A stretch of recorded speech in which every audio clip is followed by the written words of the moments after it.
ओम नमस्ते जी। आपका स्वागत है आपका अपना चैनल आओ वेद पढ़े में। इस चैनल पर केवल आचार्य प्रदीप कुमार शास्त्री जी का ऑनलाइन व ऑफलाइन शास्त्रीय कक्षाओं के वैदिक व्याख्यान उपलब्ध होंगे। अपने चैनल पर आने वाले वीडियो की सूचना पाना चाहते हैं तो लाइक और सब्सक्राइब करें तथा घंटी के बटन को दबाएं, जिससे कि वीडियो अपलोड होते ही सबसे पहले सूचना पा सकें। वेद पढ़ें पढ़ाएं, सुने सुनाएं, वेद का संदेश घर घर पहुंचाएं। ऋषि ऋण को चुकाएं, अपना कर्तव्य निभाएं, जीवन सफल बनाएं।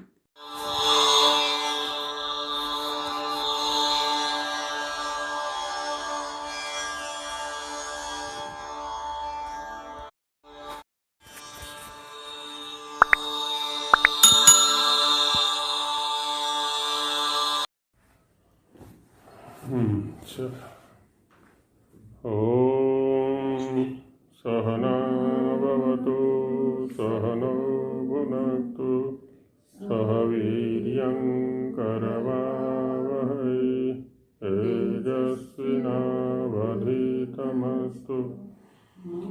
विद्विषावहै। ओम शांति शांति शांति।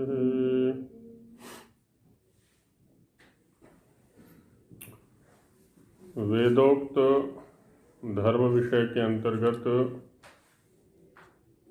वेद प्रतिपादित धर्म के स्वरूप को समझने का प्रयास स्वामी जी के माध्यम से किया जा रहा है। तो इसमें अथर्ववेद का मंत्र श्रमेण तपसा, जी नमस्ते सभी को, श्रमेण तपसा सृष्टा इत्यादि मंत्र पर संस्कृत भाग में कल विचार किया था। आज इसका हिंदी भाग देखते हैं। भाषार्थ श्रमेण तपसा इत्यादि।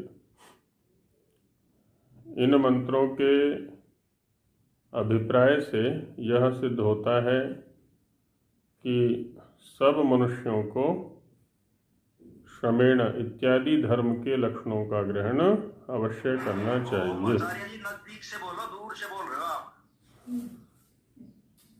तो हाँ जी ठीक है। अभी सभी मनुष्यों को वेदोक्त इन धर्म के लक्षणों को अवश्य ग्रहण करना चाहिए ऐसा अभिप्राय यहाँ पर स्वामी जी महाराज दे रहे हैं। तो क्योंकि ईश्वर ने श्रम, जो परम प्रयत्न का करना, श्रम का अर्थ किया स्वामी जी महाराज ने परम प्रयत्न करना, अपने सामर्थ्य का पूर्ण उपयोग करना, अपने सामर्थ्य में कमी नहीं छोड़ना, उसका उपयोग करने में। तो परम प्रयत्न करना और तपः, जो धर्म का आचरण करना है, इसी धर्म से युक्त मनुष्यों को रचा है। माने परम प्रयत्न से युक्त रचा है और धर्म का आचरण करना इस वृत्ति से युक्त रचा है। तो इसलिए धर्म के आचरण में और परम प्रयत्न करने में कभी भी आलस्य या प्रमाद हमें नहीं करना है। इस कारण से ब्राह्मण, अब देखिए ब्राह्मण की परिभाषा क्या है। ब्रह्म जो वेद विद्या और परमेश्वर के ज्ञान से युक्त होके सब मनुष्य अपने अपने ज्ञान को बढ़ावें। हाँ? ब्राह्मण कौन है यहाँ पर? ब्रह्म अर्थात वेद विद्या और परमेश्वर। अब देख लें, जो भी स्वयं को ब्राह्मण कहते हैं, कहलवाते हैं या लिखते हैं कि हम ब्राह्मण हैं, हम ब्राह्मण हैं, तो वेद की परिभाषा में वो ब्राह्मण है या नहीं है?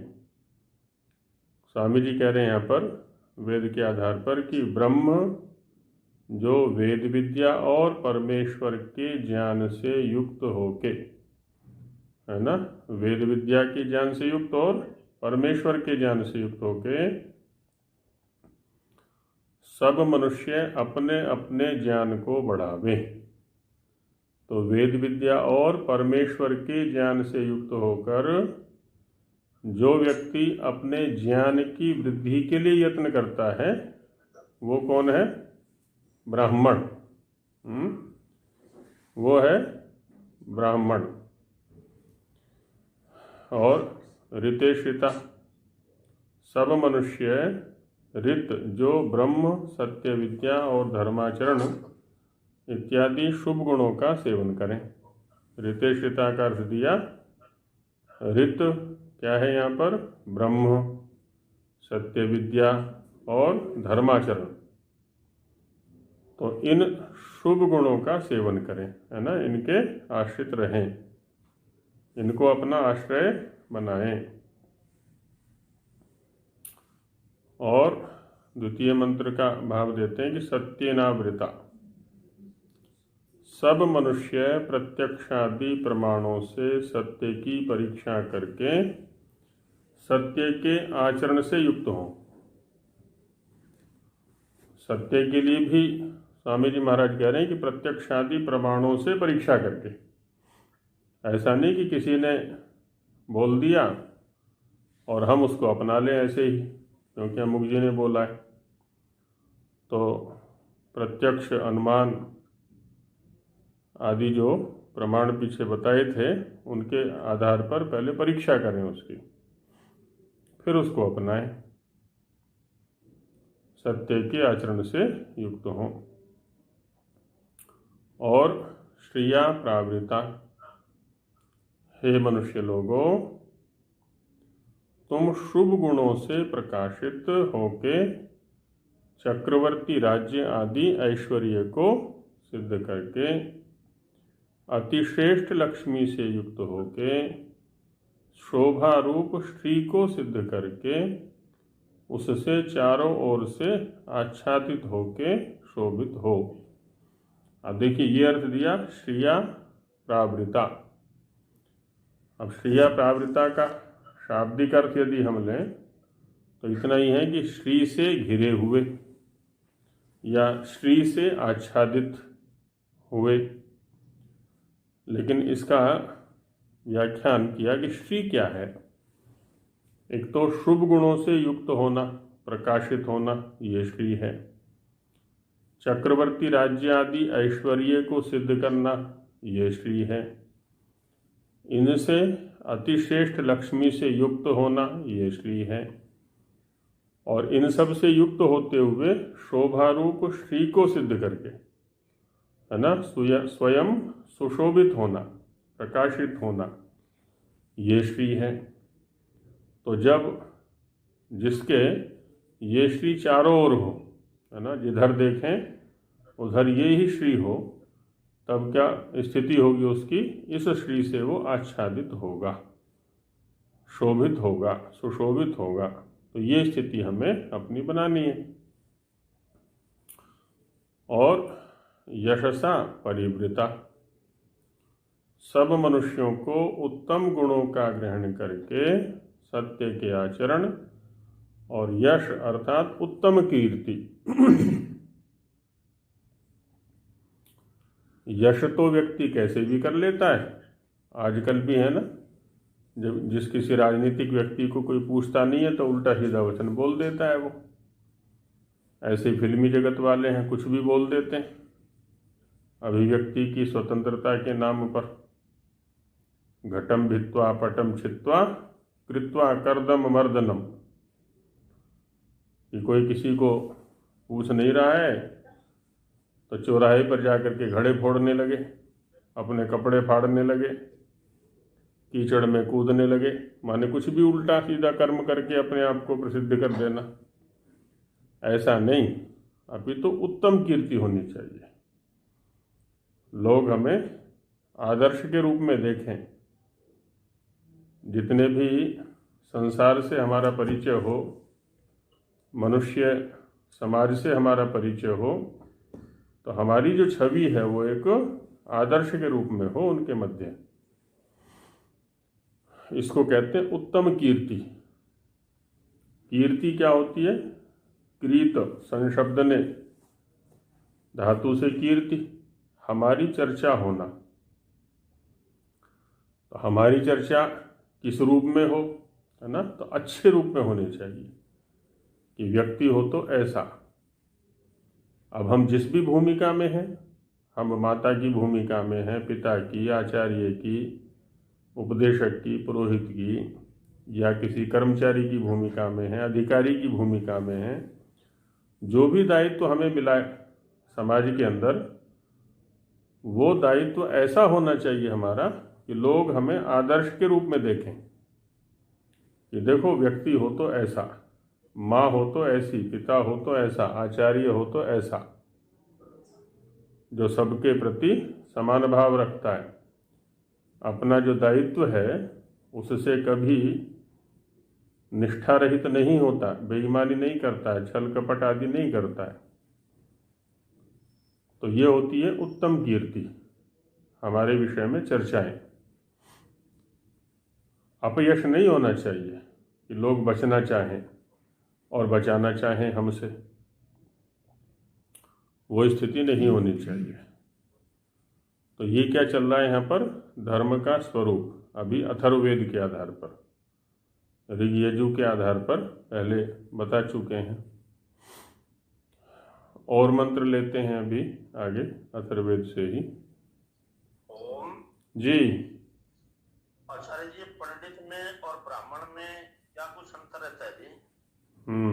पंडित और ब्राह्मण। हाँ, क्योंकि श्लोकों में तो कई ब्राह्मण के लक्षण दिखाते हैं, कई पंडित के लक्षण दिखाते हैं। ठीक बात है। तो पंडित शब्द जो बना है, एक धातु है पड़ी गतौ, है ना?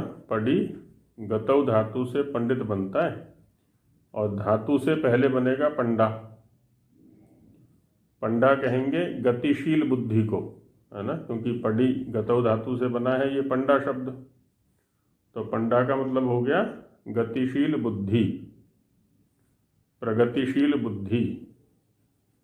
और पंडा संजाता अस्य इति पंडिता, वह प्रगतिशील या गतिशील बुद्धि जिसके पास है वो कहलाएगा पंडित। नई नई ऊहा वाला, है ना? नए नए विकास के मार्गों को खोलने वाला, उन्नति के पथ पर अग्रसर स्वयं भी रहे, समाज को भी लेकर के चले, उन्नति के नए नए द्वार खोलता है, वो नए नए उपाय खोजता है। तो ये सब जो पंडा बुद्धि है उसका कार्य होता है ना? दूसरों का मार्गदर्शन करता है वो। और ब्राह्मण, जैसा कि अभी पीछे बताया स्वामी जी महाराज ने, ब्रह्म का अर्थ होता है वेद, ब्रह्म का अर्थ होता है ईश्वर। तो इनके सानिध्य से, इनका स्वाध्याय करते हुए जो अपने ज्ञान की वृद्धि में लगा रहता है निरंतर, वो है ब्राह्मण, है ना? एक सूत्र है अष्टाध्यायी में, तदधीते तद्वेद। तो ब्रह्म अधीते ब्रह्म वेद ब्राह्मणा, जो कौन सा सूत्र है जी? चतुर्थ अध्याय के तृतीय पाद में है, तदधीते तद्वेद। तो ब्रह्म माने वेद और ईश्वर का जो निरंतर अध्ययन करता रहता है, इनको जानने का प्रयत्न करता रहता है, प्रधान कार्य जिसके जीवन का यही है, वेद और ईश्वर, तो वो कौन है? ब्राह्मण। और वस्तुतः ऐसा व्यक्ति ही पंडित भी बन सकता है, क्योंकि जैसे ईश्वर निरंतर गतिमान है, प्रयत्नशील है, उसी के सानिध्य से नए नए उपाय हमें भी प्राप्त होंगे प्रगति करने के। तो इस प्रकार से पंडित और ब्राह्मण के माध्यम से हम विवेचन कर सकते हैं। ब्राह्मण आचार्य जी, मुझे पता नहीं था इस चीज का, क्योंकि स्वामी जी ने व्यवहार मालूम किया पंडित कौन है, पंडित का लाने वाला कौन है, पंडित का नाम रखने वाला कौन है। तो वो हाँ, तो विदुर जी महाराज की जो विदुर नीति है ना, उसके आधार पर भी काफी कुछ बता दिया जाता है।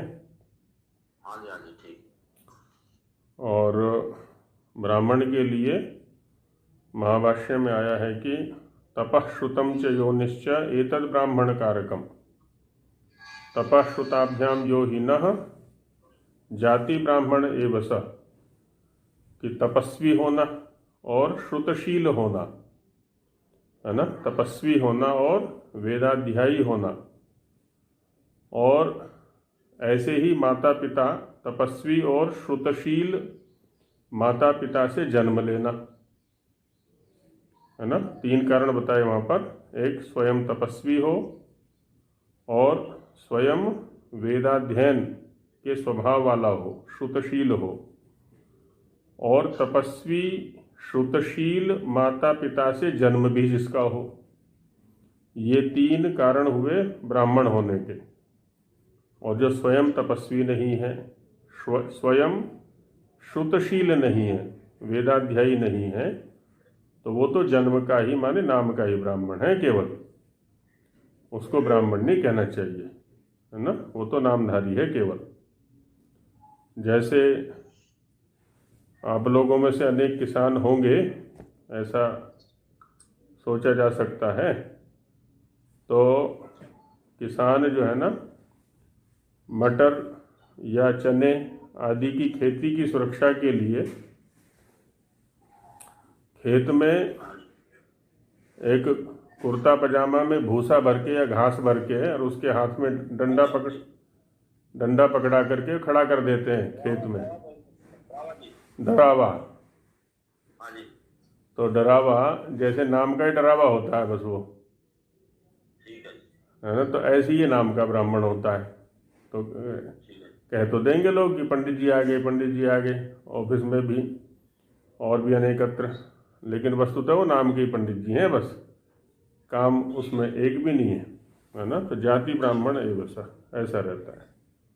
पंडित जी को कह देना, कहने लगा मेरे को पंडित जी मत कहो, मेरे को ब्राह्मण कहो।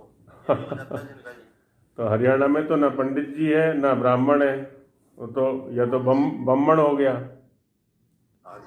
और पंडित का पिंडित हो गया या पंडित हो गया।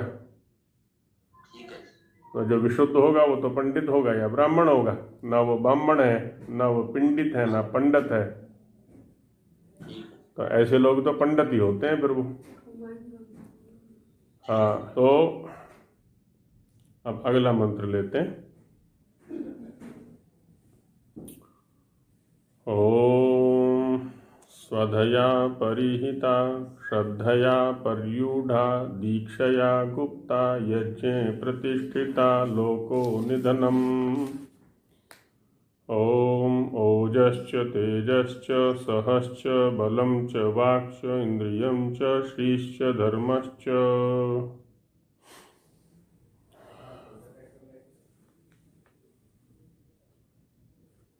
तो अब इसमें 2 मंत्र यहाँ पर दिए, धर्म का ही स्वरूप ये भी बता रहे हैं।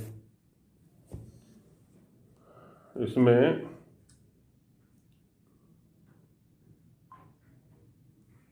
स्वधया परिहृता, स्वधा, स्वधा से तात्पर्य क्या होता है?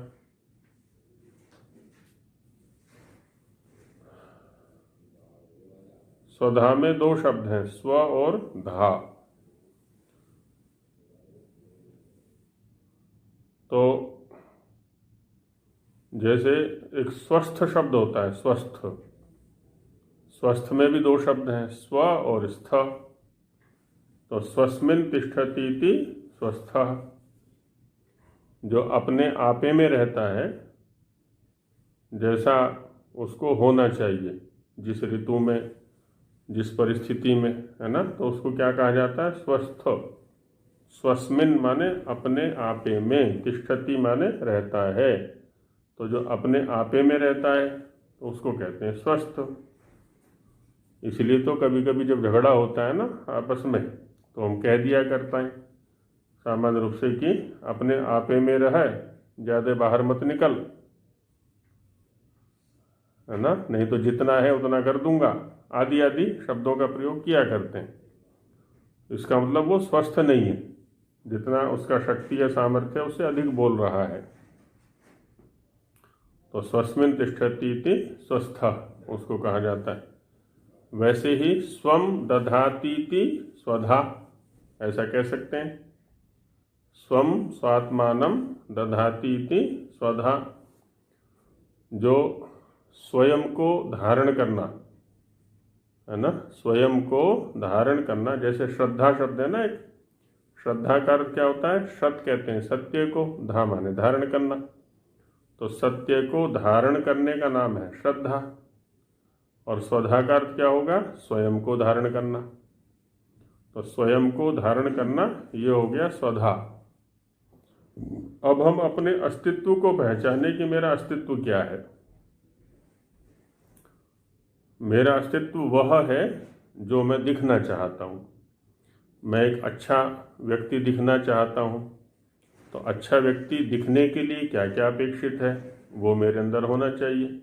शुभ गुण हो, धर्माचरण हो, यम नियम आदि का क्रिया रूप मेरे अंदर हो, है ना। ऐसा ही तो मैं दिखना चाहता हूँ ना। लोग मुझे अच्छा कहें, लोग मुझे धार्मिक कहें, लोग मुझे भला कहें, लोग मुझे सत्यवादी कहें, लोग मेरे से सत्य का आचरण करें, कोई मेरे साथ असत्य का आचरण ना करे, कोई मेरे घर में चोरी ना करे, कोई मेरे साथ हिंसा ना करे, आदि आदि।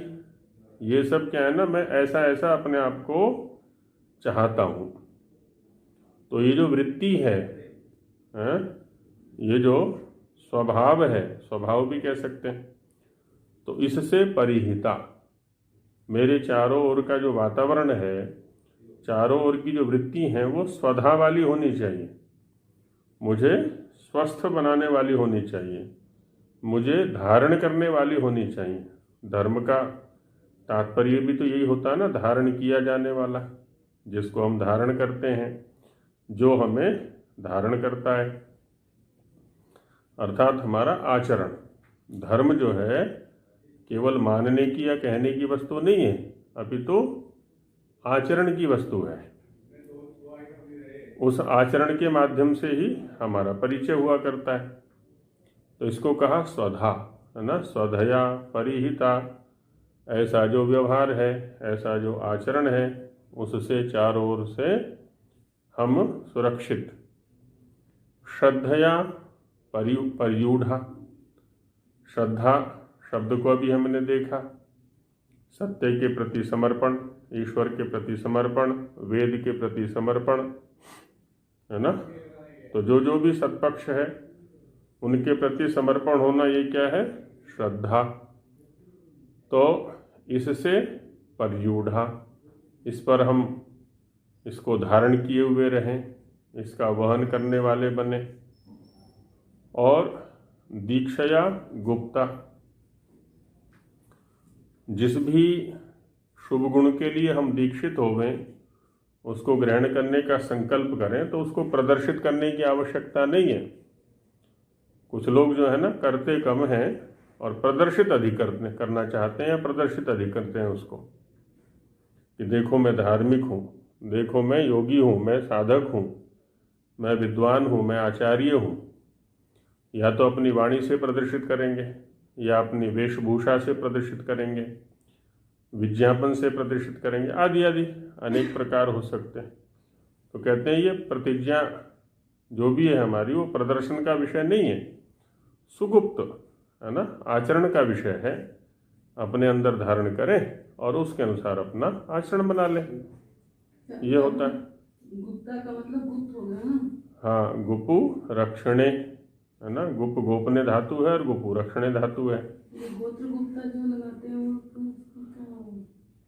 हाँ, तो शंका ये कि गोत्र में गुप्ता लगाते हैं तो वहाँ गुप्ता का मतलब क्या होता है।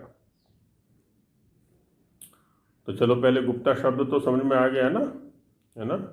यहाँ पर दीक्षया गुप्ता है ना, दीक्षा से गुप्त रहने वाले, सुरक्षित रहने वाले।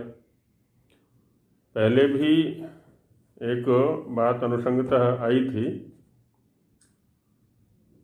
कि धन और शक्ति दो व्यक्तियों के पास सुरक्षित रह सकती है ना। धन कितना है ये पता नहीं पड़ेगा और शक्ति कितनी है ये पता नहीं पड़ेगी। कहते हैं धन बनिए का कभी दिखाई नहीं पड़ेगा। बनिए के पास में धन का प्रदर्शन नहीं होगा कभी भी। चौधरी के पास धन आ गया तो तुरंत कोठी ठोक देगा, बड़ी सी गाड़ी ले आएगा और माने उसको दिखाने का प्रयास करेगा, लेकिन बनिए का पैसा कभी दिखाई नहीं पड़ेगा। वो वैसा ही साधारण रहेगा, है ना, पैसा खूब रहेगा या धन संपदा खूब रहेगी, लेकिन प्रदर्शन में नहीं आएगी कभी वो। तो वो गुप्त करके रखता है, हर चीज़ को छुपा के रखता है। और हरियाणा में कहते हैं झोटा, झोटे के पास में शक्ति, शक्ति जो है वो झोटा छिपा के रखता है। झोटा कहते हैं जो भैंस का पुत्र होता है, भैंसा बोल देते हैं, कहीं झोटा बोल देते हैं। तो इसलिए ये गुप्ता जी हैं, है ना, सार्थक नाम है, अनवर्थक नाम है इनका।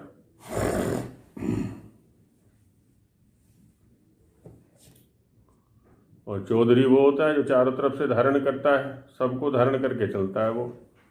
चौ माने चारों ओर से, धरी माने धारण करने वाला। तो जो चारों तरफ से धारण करता है वो चौधरी है। रक्षा करने का काम है ना, मुख्य रूप से सबकी रक्षा करता है। यज्ञ प्रतिष्ठिता, हमारी प्रतिष्ठा कहाँ होनी चाहिए? यज्ञ में। यज्ञ शब्द बड़ा व्यापक है स्वामी जी के यहाँ पर। अब देखो पंच महायज्ञ हैं, उनमें सबसे पहले रखा हुआ है ब्रह्म यज्ञ को। तो ब्रह्म यज्ञ में हमारी प्रतिष्ठा हो। ब्रह्म यज्ञ के अंदर वेद का स्वाध्याय भी आता है और परमेश्वर की उपासना भी आती है। इसके अंदर हमारी प्रतिष्ठा हो। प्रतिष्ठा का मतलब ये नहीं है इसका झंडा लिए फिरे हम कि हम इतने घंटे उपासना करते हैं, इतने घंटे स्वाध्याय करते हैं, आदि आदि। प्रतिष्ठा का मतलब होता है हमारी स्थापना उसके अंदर हो, हम उसमें प्रतिष्ठित हों, है ना, हमारी आस्था उसमें हो, हम उसी में टिकें, हमारा ठहराव वहाँ हो। तो इन सब को धारण जो व्यक्ति करेगा तो लोकोपकार के लिए जिएगा वो। परोपकाराय सताम विभूतया। तो लोको निधनम, लोक हित के लिए जिसका निधन हो, है ना, लोक हित के लिए निधन का होना, संसार के हित के लिए। हमारा जन्म लेना भी सबके हित में हो और हमारा मरना भी सबके हित में हो, है ना। मृत्यु भी हमारी ऐसी हो जो शिक्षा देने वाली हो, दूसरों को जीवन देने वाली हो। स्वामी जी के विषय में कहा जाता है ना कि दीपावली के दिन दीपक बुझा तो सही, लेकिन अनेक दीपकों को रोशनी दे गया, अनेक दीपकों को प्रकाश दे गया, अनेक दीपकों को वो जला गया।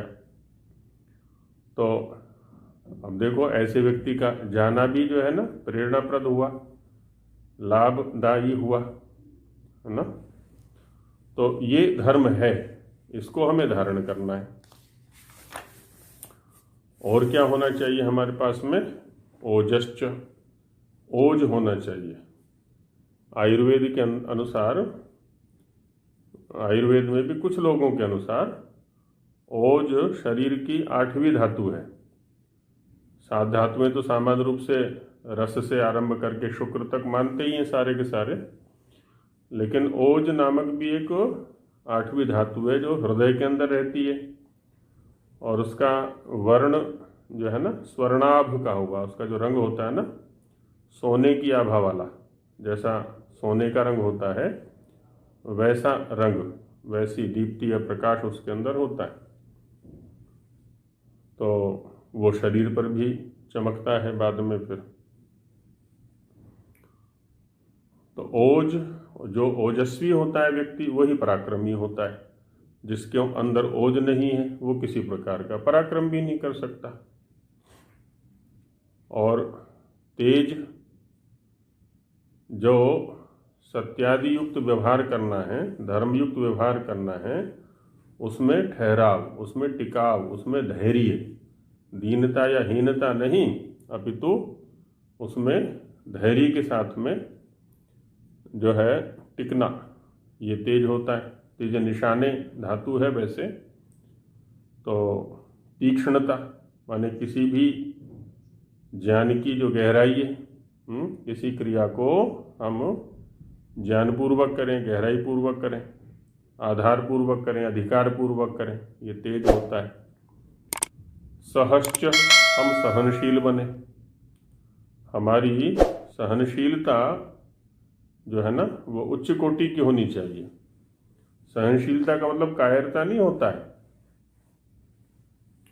ये नहीं कि हर जगह चुप रहें, अवसर पर न बोलना कायरता होता है ना। जब धर्म की सुरक्षा का प्रश्न आएगा तो हम बोलेंगे। उसकी यदि कुव्याख्याएं होने लगेंगी, उसका दुष्ट स्वरूप यदि समाज के सामने जाने लगेगा तो उसमें बोलना है। वो उस अवसर पर चुप रहना सहनशीलता नहीं कहलाती है। सहनशीलता रहें, हमारे जो व्यक्तिगत सुख है या दुख है, हानि है, लाभ है, क्लेश है ना, इन सब में तटस्थ बने रहेंगे। व्यक्तिगत जो भी हानि लाभ आदि हैं उनसे हम प्रभावित नहीं होंगे। बलम च, हमारे शरीर में भी और आत्मा में भी, यह आत्मदा बलदा, आत्मिक बल भी हमारे पास भरपूर होना चाहिए और शारीरिक बल भी हमारे पास भरपूर होना चाहिए। अब इधर हमारी माने जिनको हिंदू कहा जाता है उनकी उपासना पद्धति में देखो कितनी विकृति आ गई है। इन्होंने अपनी देवी देवताओं को तो खूब शक्तिशाली बना दिया, अच्छे तगड़े शरीर वाला बनाया, चाहे पुरुष हैं वो चाहे स्त्री हैं। उनके हाथों में भी अस्त्र शस्त्र पकड़ा दिए, किसी के में धनुष बाण है, किसी के में तलवार है, त्रिशूल है ना। वेद की पुस्तक भी उन्हीं के हाथ में पकड़ा दी और अपने निकम्मे हो गए। बस प्रातः सायं उसके सामने खड़े होकर आरती गा देते हैं कि हमारी रक्षा करना, हमें ये दे देना, हमें वो दे देना, है ना। लेकिन स्वयं कुछ नहीं करना, ना शरीर में शक्ति लाने के लिए प्रयत्न करना है, ना शत्रु को पीछे हटाने के लिए, शत्रु के शत्रु भाव को नष्ट करने के लिए कोई यत्न भी नहीं करते हैं। अब जो भी है वो देवी कर दे या वो देव कर दे सारा का सारा, क्योंकि सारी शक्ति तो उसी को सौंप दी, अपने पास कोई शक्ति नहीं रखी, ना ही उसके लिए प्रयत्न करते हैं। तो सब प्रकार का बल भी हमारे पास होना चाहिए। वाक्श, जो हमारी वाणी है ना, वो भी बलशाली होवे, ओजस्वी होवे, तेजस्वी होवे, समय पर चलने वाली होवे। ब्राह्मण का तो अस्त्र शस्त्र ये वाणी ही होता है। वाणी से वो जितना काम कर देता है दूसरा शस्त्रधारी शस्त्र से उतना नहीं कर सकता। इसकी वाणी में वो तेज होना चाहिए। अथर्ववेद में वाणी के लिए शब्द आया हुआ है ब्रह्मगवी, ब्राह्मण की वाणी, वेद की वाणी, ब्रह्मगवी। ब्रह्मणो गौहु ब्रह्मगवी, गौ शब्द वाणी के लिए भी आता है। इंद्रियम च, इंद्रियां हमारी सशक्त हों, सारी हमारे नियंत्रण में हों, जिसको कहा ना वहां पर इंद्रिय निग्रह। धृति क्षमा दमोस्तेयम शौचम इंद्रिय निग्रह। तो इंद्रियां जो हैं हमारे वश में होनी चाहिए। जहां हम चाहेंगे, जब हम चाहेंगे तब वो चलेंगी। जिस विषय को हम चाहेंगे उस विषय को वो ग्रहण करेंगी, अपनी इच्छा से नहीं। हम इंद्रियों के पीछे भी नहीं चलेंगे। तो इंद्रियम च श्रीश्च, और जब ये सब चीज़ें होंगी हमारे पास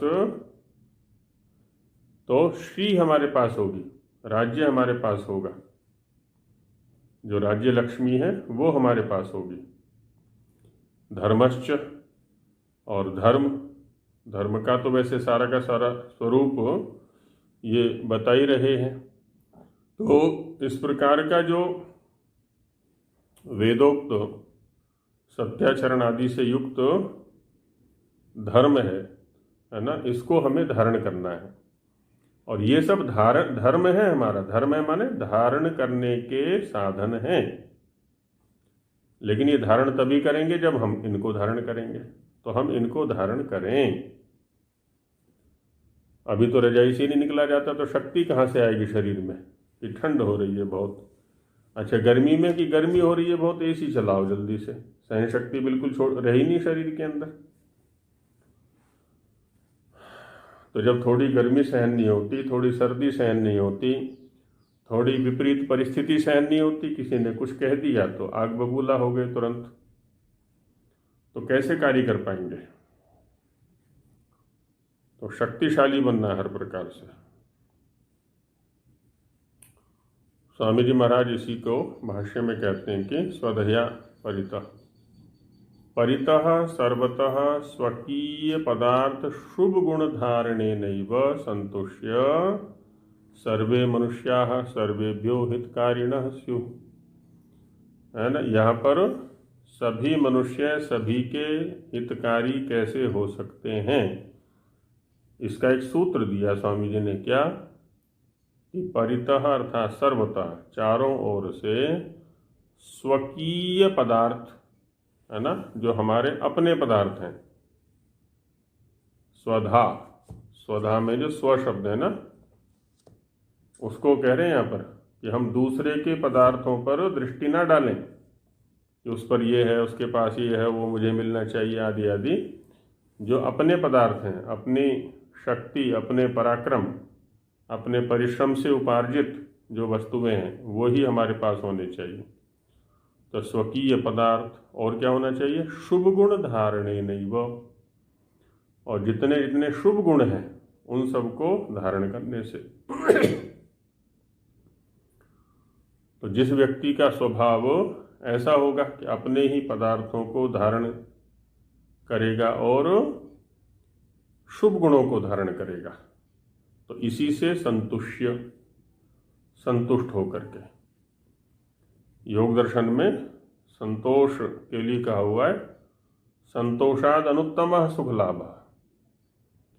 संतोष से कितना बड़ा सुख लाभ होता है, जिससे उत्तम और कोई सुख लाभ नहीं हो सकता, है ना, जिससे बढ़कर के और कोई सुख नहीं हो सकता है।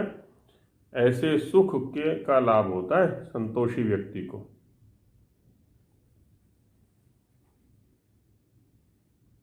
संतोषामृत तृप्तानाम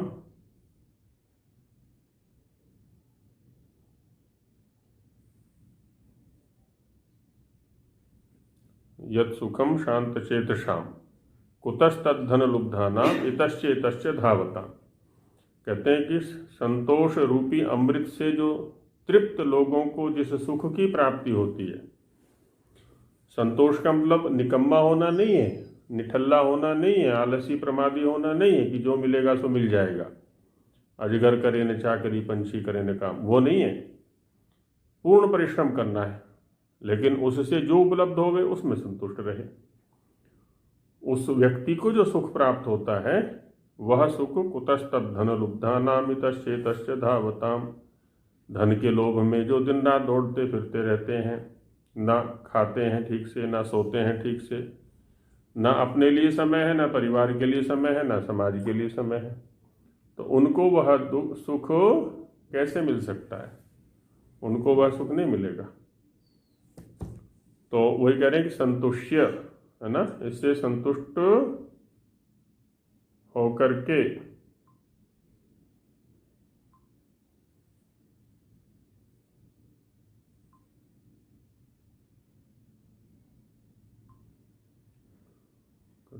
पौना घंटा हो गया होगा ना। संतुष्ट होकर के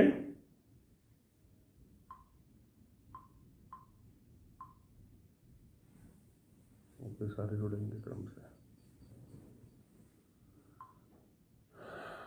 तो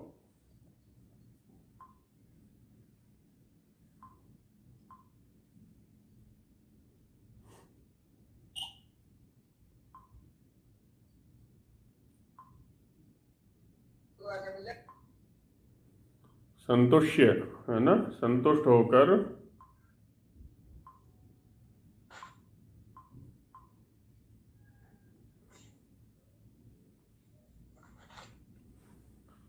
संतुष्य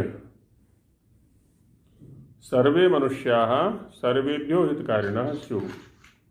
तो सभी मनुष्य सभी के लिए हितकारी होंगे ना, जब हम अपने ही पदार्थों में संतुष्ट रहेंगे और शुभ गुणों को धारण करने से संतुष्ट, शुभ गुणों के धारण करने में संतोष होना चाहिए हमें, तो सबके लिए हितकारी होंगे। फिर स्वधया सत्यमेव विश्वास मूलम अस्ति ना सदिति। माइक बंद कर लीजिए, कई लोगों के माइक खुले हुए हैं। तो सत्यमेव विश्वास मूलम अस्ति ना सदिति, विश्वास का जो आधार है वो सत्य ही है। असत्य कभी भी विश्वास का आधार नहीं हो सकता। असत्य तो विश्वास को तोड़ने वाला होता है, भंग करने वाला होता है। तया सत्योपरि दृढ़ विश्वास रूपया श्रद्धया। तो वो जो सत्य के ऊपर दृढ़ विश्वास रूप श्रद्धा है ना, क्या श्रद्धा है कि सत्य ही विश्वास का मूल है। परस्पर जो विश्वास व्यवहार होगा हमारा वो सत्य के आधार पर ही हो सकता है। उसके प्रति जो दृढ़ विश्वास रूपी श्रद्धा है उससे परितः अर्थात सर्वतः ऊढ़ाः प्राप्तवन्तः सन्तु। तो ये जो विश्वास है हमारा, उससे हम चारों ओर से घिरे रहें, है ना। चारों तरफ जो भी व्यवहार हम करें, जिस भी इंद्रिय के स्तर पर हम व्यवहार करें, वो सत्यपूर्ण होना चाहिए। असत्यपूर्ण कोई व्यवहार हमारा न होवे।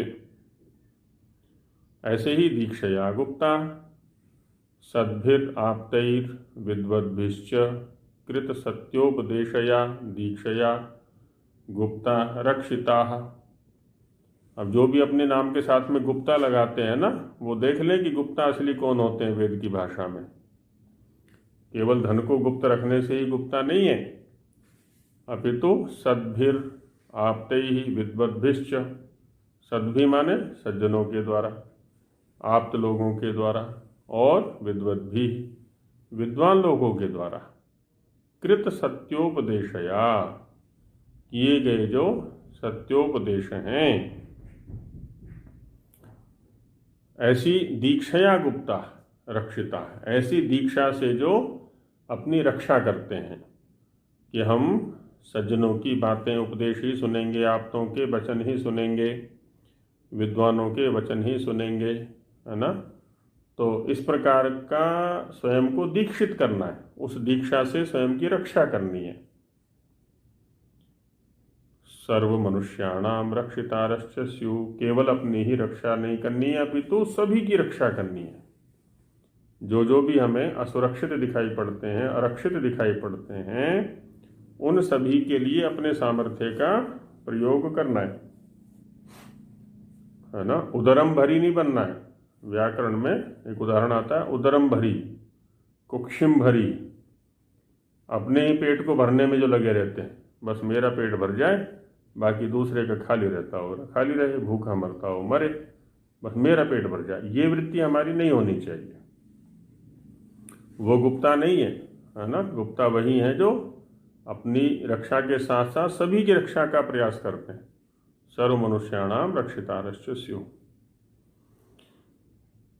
प्रतिष्ठा कहाँ हो हमारी, तो यज्ञ प्रतिष्ठिता, है ना। यज्ञ में प्रतिष्ठित होने चाहिए। यज्ञ हमारी प्रतिष्ठा का आधार बने। यज्ञ क्या है, यज्ञो वै विष्णु। विष्णु माने व्यापक परमेश्वर। वेवेष्टि चराचरम जगत व्यापनोति इति विष्णु। जो इस चराचर जगत में व्याप्त है उसका नाम विष्णु है। तो यज्ञो वै विष्णु, उसी को यज्ञ कहा है। तो व्यापके परमेश्वरे, है ना, इसलिए उसी का अर्थ दे दिया कि जो व्यापक परमेश्वर है, विष्णु शब्द का अर्थ दिया ही। विष्णु का मतलब व्यापक हो गया ना। हाँ, व्यापक परमेश्वर। तो व्यापक परमेश्वर में हमारी प्रतिष्ठा होनी चाहिए, हम उसमें स्थित होवें। हमें सर्वदा ऐसी अनुभूति होनी चाहिए कि हम उस व्यापक परमेश्वर में हम अवस्थित हैं, हमारी जो सत्ता है उसके अंदर है। वो हमें चारों ओर से देख रहा है, सब ओर से देख रहा है, सब स्थानों पर, सब कालों में देख रहा है। ये सत्ता अपनी बनाए और क्या करें?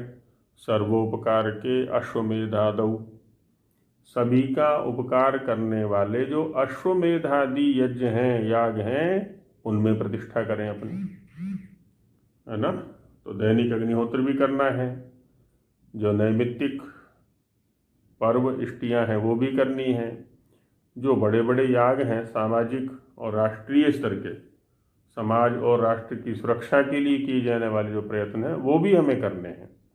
उनसे हमारी प्रतिष्ठा हो, उनमें हमारी प्रतिष्ठा हो। और शिल्प विद्या क्रिया कुशलत्व,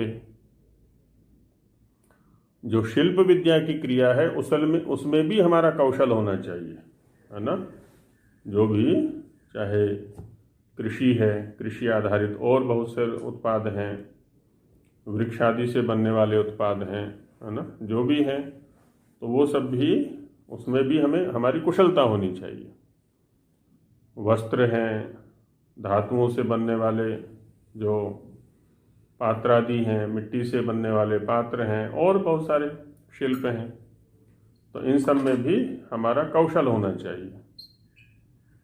तो ये प्रतिष्ठा के साधन दिखाए। यज्ञ के 3 अर्थ दिए स्वामी जी ने यहाँ पर। एक तो व्यापक परमेश्वर, दूसरा सभी का उपकार करने वाले जो अश्वमेधादि यज्ञ याग आदि हैं वो, और तीसरा शिल्प विद्या क्रिया में कौशल होना, ये भी यज्ञ का अर्थ दिया। तो इनमें प्रतिष्ठिता है ना, इनमें हमारी प्रतिष्ठा होनी चाहिए। तो इसमें क्रिया कुशलत्व च प्रतिष्ठिता, इसमें प्रतिष्ठित हो गए।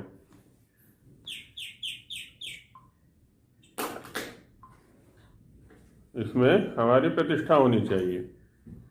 प्राप्त प्रतिष्ठाश्च भवन्तु, और प्राप्त प्रतिष्ठा वाले हम होवें। लोको निधनम, अयम लोकः सर्वेषां मनुष्याणां निधनम यावत्, यावत् मृत्युर्न भवेत् तावत् सर्वोपकारकं सत्यकर्मानुष्ठानं कर्तुं योग्यम् अस्तीति सर्वैर्मन्तव्यम्।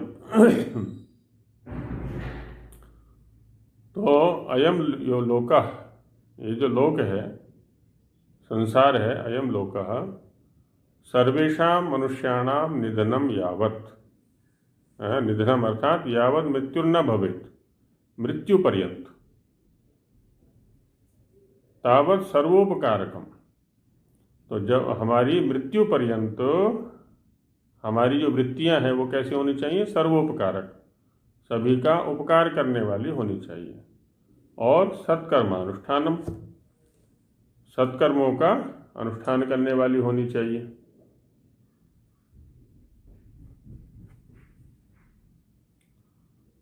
तो सत्कर्मानुष्ठानम कर्तुम योग्यम अस्तीति, है ना, ऐसा कर्म करना ही हमारे लिए योग्य है। इति सर्वैर मंतव्यम, ऐसा सभी को मानना है कि ये ईश्वरोपदेश, ऐसा ही ईश्वरोपदेश है। तो इसमें कई चीज़ों को धारण करने की बात कही गई है। जो इसमें मंत्र में चर्चा की गई ना, स्वधया परिहिता, श्रद्धया परियूढ़ा, दीक्षया गुप्ता, यज्ञ प्रतिष्ठिता और लोको निधनम।